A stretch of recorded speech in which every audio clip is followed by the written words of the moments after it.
अ, आप सब लोगों को पता ही होगा कि बालाजी के साथ मेरा रिश्ता बहुत ही प्यारा है। कुमकुम भाग्य, कुंडली भाग्य, मोल की, नागिन बड़े अच्छे लगते हैं। और बहुत पहले 2010 में तेरे लिए स्टार प्लस पे मेरा शो, वो मेरा पहला वेंचर था बालाजी के साथ। उससे पहले जब परिणीता रिलीज़ हुई थी 2005 में, तो मुझे याद है कि मुझे वहाँ से एक कॉल आया था।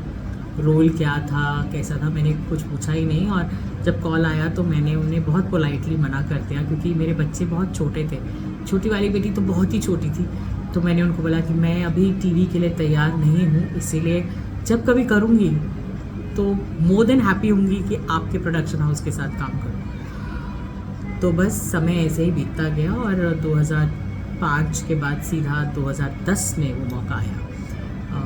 बड़ा मज़ेदार किस्सा है। मैं और मेरे हस्बैंड एक लॉन्ग ड्राइव पर निकले हुए थे, क्योंकि मैं कुछ करने वाली थी और वो एकदम एंड मोमेंट पर स्क्रैप हो गया था। तो वो मुझे ऐसे ही चीयर अप करने के लिए एक लॉन्ग ड्राइव पर ले गए थे।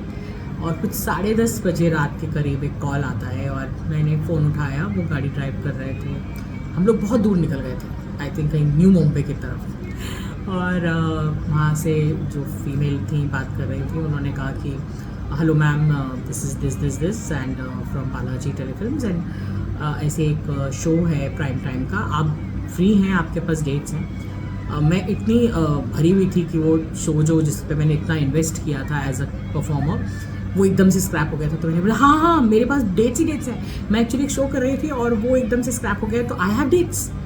जबकि मुझे ये सब बोलने की ज़रूरत नहीं थी, लेकिन मैं एकदम शायद चाह रही थी उसको वेंट आउट करना। और तो उन्होंने बोला कि ठीक है मैम, आप प्लीज़ कल आ जाइए बालाजी हाउस और ऑफिस, और मैं आपसे डिस्कस कर लूँगी। बहुत ही खूबसूरत एक शो आने वाला है। तो मैंने कहा डन, मैं आ जाती हूँ कल। ये कहकर मेरे हस्बैंड ड्राइव कर रहे थे और मुझे देख रहे थे और मैं मुस्कुराई, और मुझे लगा कि शायद अब ये सही समय है कि मैं बालाजी के साथ एक अच्छा सा शो करूँ। तो मैं पहुँच गई अगले दिन ऑफिस, और मुझे याद है कि एकता और बाकी हमारी क्रिएटिव तब तक आए नहीं थे।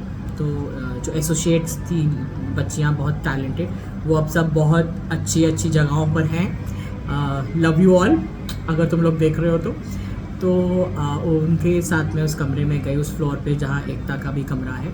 तो उन्होंने ऐसे एक चार्ट सा बिछा दिया, एक फैमिली ट्री सा था। तो मैं गई और उन्होंने मुझे बताया कि मैम ये फैमिली है, और ये फैमिली है, और ये इस फैमिली में आप हैं, और ये आपके हस्बैंड, और ये। तो मैं उस चार्ट को अच्छे से देखने लग गई और मुझे लगा कि अच्छा, कि ये इतना इम्पोर्टेंट रोल है मुझे दे रहे हैं। Is it true? Because very honestly, ईमानदारी से, बालाजी के शोज़ मैं रेगुलर व्यूअर नहीं थी, लेकिन मेरे पापा मम्मी बहुत देखते थे। तो वो लोग काफ़ी ड्रेसअप रहते थे, सुंदर सुंदर, एकदम ज्वेलरी भी एकदम इंटैक्ट, मेकअप भी इंटैक्ट। और मुझे लगा कि मैं उस तरीके की हूँ नहीं। और तो ये मुझे इतने अच्छे रोल के लिए तो नहीं कास्ट करेंगी ज़रूर। ये लड़कियाँ जो है ना, मुझे गलत बोल रही हैं ज़रूर। ये कुछ छोटा मोटा रोल मुझे बोल रहे होंगे करने को, और ये मुझे ऐसा कह रहे हैं एक सबसे इम्पॉर्टेंट टाइप्स रोल। तो मैंने सोचा ओके, एंड दे सेड कि, तो उन्होंने सुनाया मुझे कैरेक्टर, और मुझे लगा कि ये तो बहुत ही मज़ेदार और बहुत ही स्ट्रॉन्ग रोल था, और बंगाली का था।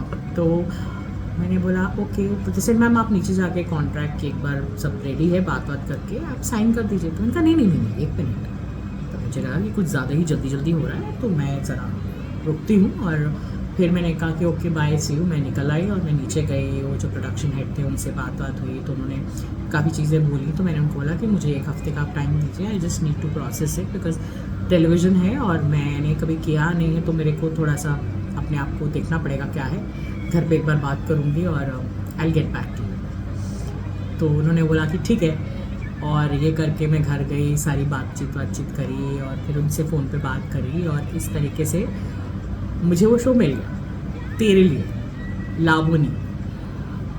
मेरे करियर का one of the most interesting character था वो। बहुत ही चैलेंजिंग था मेरे लिए, क्योंकि उससे पहले मैंने उस तरीके का किरदार कभी किया नहीं था।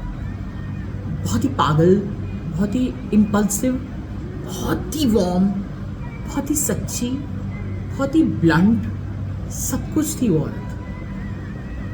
मुझे उसको करते करते खुद एज एन एक्टर डिस्कवर हुआ कि मैं अपनी बाउंड्रीज कितनी पुश कर सकती हूँ. Thank you Ekta, thank you Doris, thank you RG sir, thank you everybody, thank you Raju bhai, who all wrote it and all that they could believe कि मैं लावनी कर सकती हूँ. और लावनी ने मुझे इतना प्यार दिया कि मैं टेलीविज़न में सबको पता चल गया कि कोई एक छोटी सी एक्टर आई है और लोग मेरे पर भरोसा करने लग गए अच्छे किरदारों को लेकर. बहुत खूबसूरत जर्नी थी तेरे लिए की.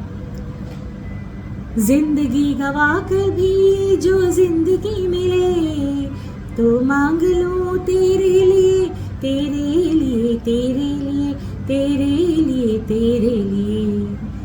इसका टाइटल सॉन्ग इतना पसंद है लोगों को. आज भी मैं अगर इंटीरियर्स में कहीं शूट कर रही हूँ तो लोग वैनिटी के बाहर आकर ये टाइटल सॉन्ग गाना शुरू कर देते हैं. I feel so blessed. Thank you. तो इस तरीके से मुझे मेरा पहला बालाजी शो तेरे लिए मिला.